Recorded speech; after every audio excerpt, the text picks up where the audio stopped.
नमस्कार दोस्तों, ब्लडी सत्य के आज के इस हैरान कर देने वाले बहुत ही ज़्यादा खौफनाक से अनोखे एपिसोड में मैं आप सभी लोगों के सामने अर्चना नाम की लड़की के साथ घटी हुई कैसी अजीबोगरीब घटना की कहानी लेकर आ गया हूँ। जिसे सुनकर आप लोग अगर अकेले कहीं पर भी ट्रैवल करते हैं तो बार बार सोचने लगेंगे, घबराने लगेंगे।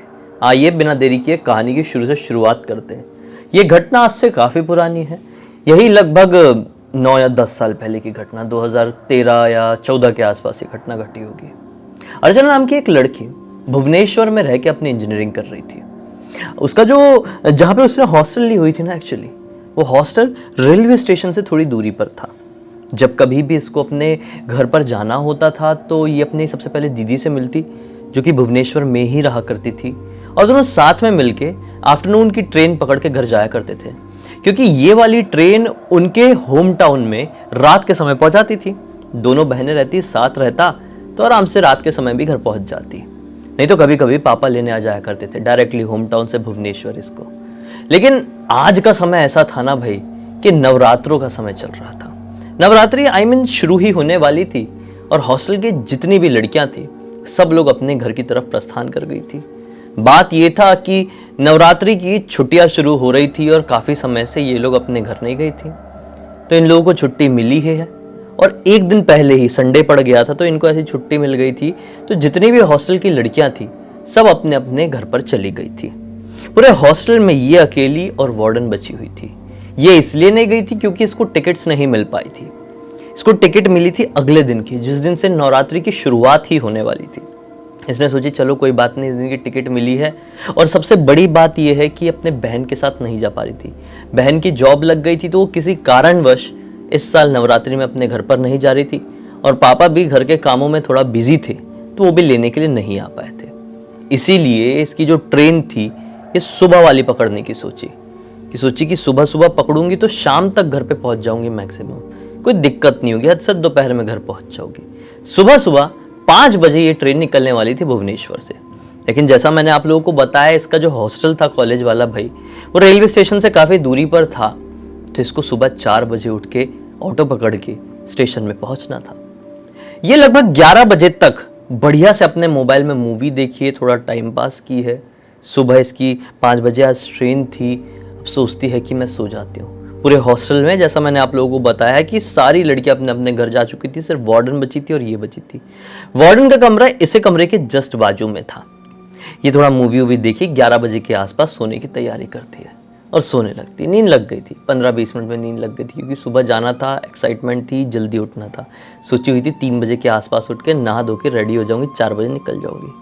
सोने के लिए चली जाती है। 12 बजे के आसपास ना इसको इसे कमरे में कुछ अजीबोगरीब आवाज़ सुनाई देती है, जिस आवाज़ की वजह से इसकी नींद खुल जाती है। ये सोचती है अरे ये किसकी आवाज़ आ रही है।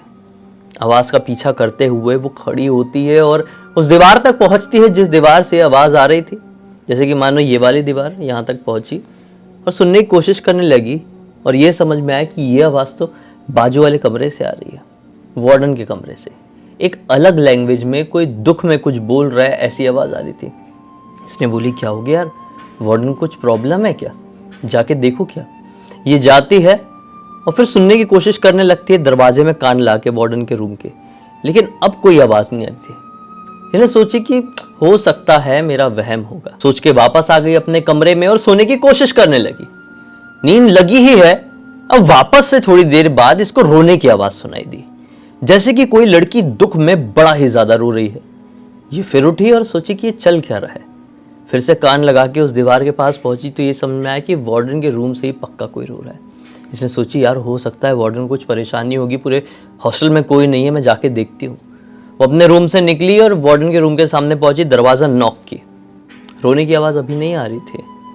वार्डन आई, दरवाज़ा खोली और इसने वार्डन को बोली कि मैंने अभी रोने की आवाज़ सुनी और कुछ दुख में बोलने की आवाज़ सुनी, क्या आप ही थे, कोई प्रॉब्लम है। वार्डन बोल रही है नहीं तो, मैं तो सो चुकी थी, मुझे नींद आ गई थी, तुम्हारा कोई वहम होगा, मेरे रूम से कोई आवाज़ नहीं आई। ये सोचती है हो सकता है वहम ही होगा, मुझे सुबह जाना है, एक्साइटमेंट हो रहा है तो दिमाग में कई सारी चीज़ें चलती है, इसलिए हुआ होगा। ओके सॉरी बोल के अपने कमरे में लौट जाती है। फिर वापस से सोने की कोशिश करने लगती है। फिर 15 मिनट बाद फिर से इसको कुछ अजीब सी आवाज़ आती है। ये बोलती है चल क्या रहा है यार। इस बार अपना चादर हटाती है और ध्यान लगा के सुनने की कोशिश करने लगती है। क्या ये आवाज़ मेरे ही कमरे से आ रही है और मैं समझ रही हूँ बाजू वाले कमरे से आ रही है। ये समझ में आता है कि ये आवाज़ जिसकी खिड़की ना, मान लो ये बेड है तो जो खिड़की है ना उसकी खिड़की से आ रही थी, ना कि वो दीवार से आ रही थी। ये दीवार समझ समझ के बार बार दूसरे रूम में जाके वार्डन से पूछ रही थी। नहीं, एक्चुअली ये आवाज़ तो इसी खिड़की से आ रही थी जो खिड़की हॉस्टल के बाहरी तरफ खुलती। ये घबरा गई, बोली कि इतनी रात गए हॉस्टल की खिड़की में आके, मेरे रूम की खिड़की में आके कोई रो क्यों रहा है, क्या सिस्टम क्या है ये। थोड़ी डर गई और अपना चादर ओढ़ी और सोने की कोशिश करने लगी। नींद लग गई, भगवान का नाम ली, बजरंगबली का नाम ली, नींद लग गई। फिर 3 बजे के आसपास इसकी नींद खुली, क्योंकि इसको नहाने जाना था, रेडी होना था, सामान वामान जो थोड़ा मोड़ा बाहर था उसको अपने बैग में डालना था। ये उठी ही है और नाइट बल्ब जल रहा था। इसको क्या नजर आता है, जैसे कि मानो ये बाथरूम का दरवाजा है और ये रूम का कॉर्नर है। तो ये बेड से उठी ही है और अचानक से उसकी उस कॉर्नर पे नजर पड़ी। क्या पाती है कि इस कॉर्नर में कोई तो खड़ा हुआ है। ये घबरा गई कि मेरे हॉस्टल के रूम में जहां पर ये सब कुछ नॉर्मल है, ये खड़ा कौन है यार। अंदर से दरवाजा बंद है, खिड़की भी लॉक है, कौन आ गया। हिम्मत करके उठने लगी और धीरे धीरे उसकी तरफ बढ़ी तो ये पाई कि जो भी खड़ा था वो गायब सा हो गया है। अंधेरे में वो लापता हो गया। ये घबराई, बोली या तो ये बहुत खतरनाक वहम हो रहा है या तो कुछ गड़बड़ हो चुकी है रूम में। मैं फटाक से जाती हूँ और नहा धो के बाहर निकलती हूँ और रूम से बाहर निकलती हूँ, यार मुझे तो वैसे भी घर जाना है। ये मनी मन हनुमान चालीसा का जाप करने लगी और फटाक से अपने कमरे में घुसी बाथरूम के। सोची बाहर निकल के अगरबत्ती लगा दूंगी हनुमान जी का नाम लेके। हनुमान चालीसा पढ़ी, नहाई वाई, बाहर निकली, अगरबत्ती लगाई है। उसके बाद ये अपना सामान अमान उठाई। लगभग 3:45 बजे के आसपास, थोड़ा जल्दी ही क्योंकि डर लग रहा था रूम में, अपने रूम से बाहर निकल गई सामान लेकर। अब ये हॉस्टल से नीचे आई है। इसका हॉस्टल वाला एरिया जैसे मैंने आप लोगों को बताया थोड़ा आउटर वे में बना हुआ था, इसलिए यहाँ पर इतनी इजीली और इतनी सुबह सुबह ऑटो मिलना थोड़ा मुश्किल था। ये बात इसको पता थी। ये अपना सामान लेके सुनसान रास्ते में, जो सुबह सुबह का जो अभी भी अंधेरा था, बढ़ चली। लेकिन पूरे रास्ते इसको ऐसा लग रहा था कि कोई तो है जिसका पीछा कर रहा है। ये बार बार पीछे पलट कर देखती लेकिन किसी की भी मौजूदगी पीछे इसको नहीं मिलती। ये भगवान का नाम लेते हुए और आगे बढ़ी और फिर अचानक से इसे एक ऑटो की हॉर्न सुनाई दी जो कि पीछे की तरफ से ही आ रही थी। इसने इस तरफ पलट के देखी, ऑटो आ रही है, हाथ दिखाए और ऑटो वाले को बोली स्टेशन जाना है।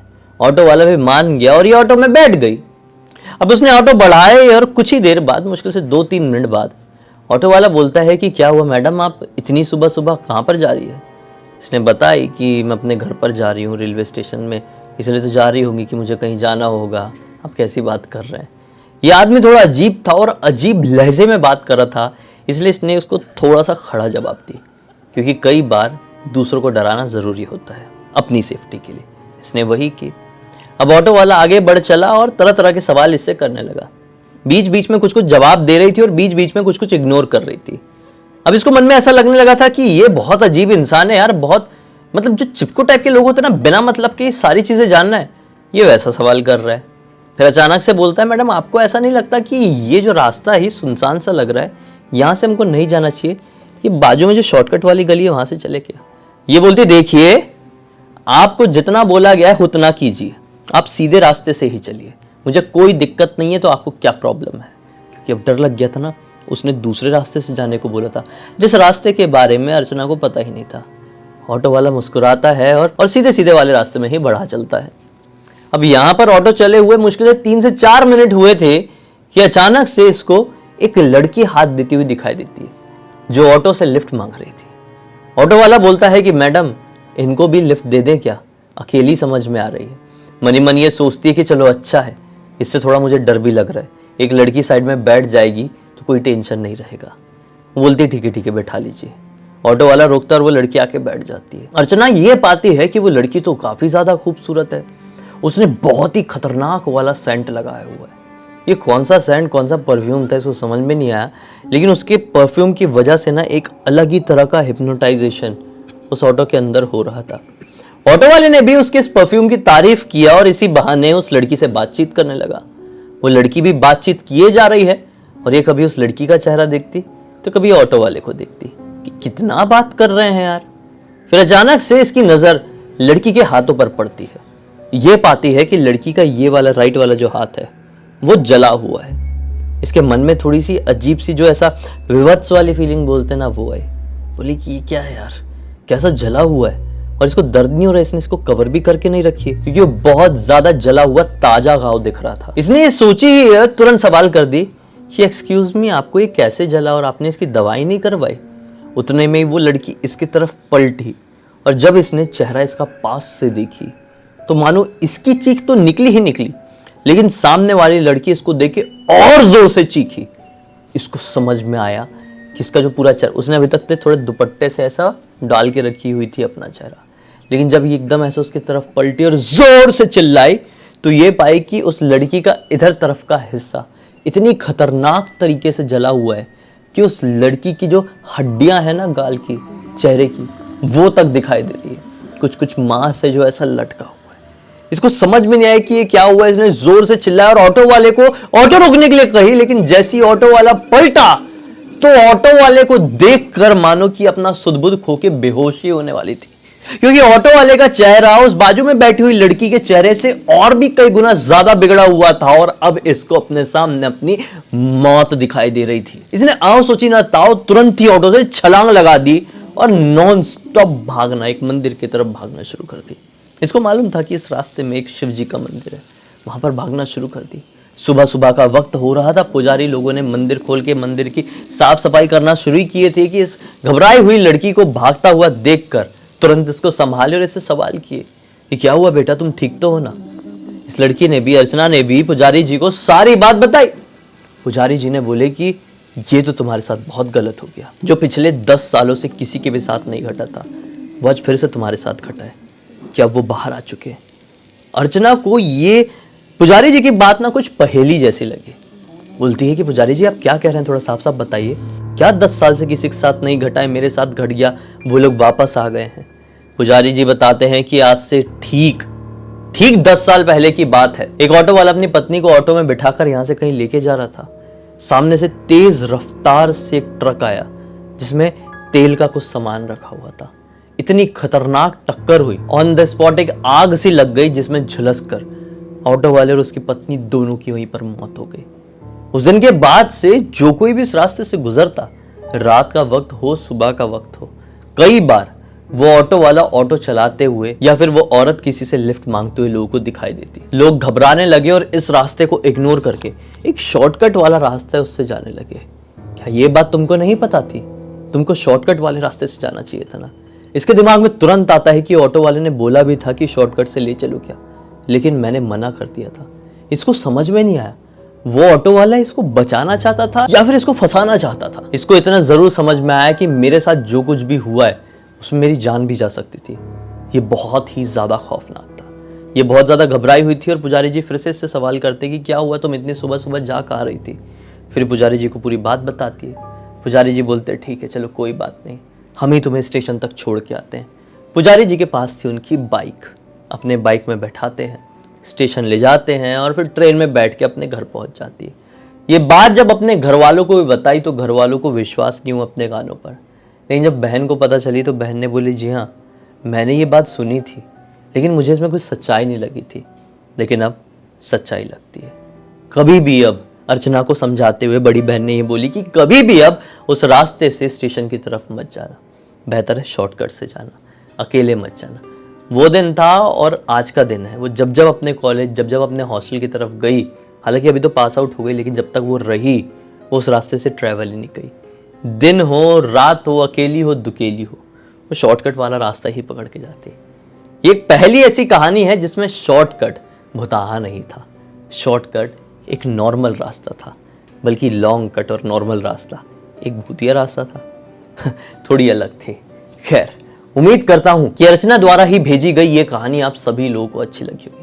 अब तक इस वीडियो को देखे हैं तो लाइक जरूर कर देना, चैनल को सब्सक्राइब करके बेल आइकन दबा के ऑल के ऑप्शन में क्लिक करना है। इस तरह के हैरान कर देने वाले खौफनाक वीडियोस डेली आप लोगों के सामने लेके आता रहता हूं। इंस्टाग्राम की लिंक इस वीडियो के डिस्क्रिप्शन बॉक्स में मिल जाए, क्लिक करके डायरेक्टली वहां पर पहुंच जाना। और इसी तरह की कोई भी कहानी, टॉपिक या जानकारी आप लोगों के पास भी है तो लिख भेजना। हो सकता है मेरा अगला वीडियो कल आप लोगों के हिसाब से बन रहा हो। तो चलिए कल फिर से मिलता हूँ, तब तक के लिए बहुत बहुत धन्यवाद। आप लोगों का दिन शुभ हो।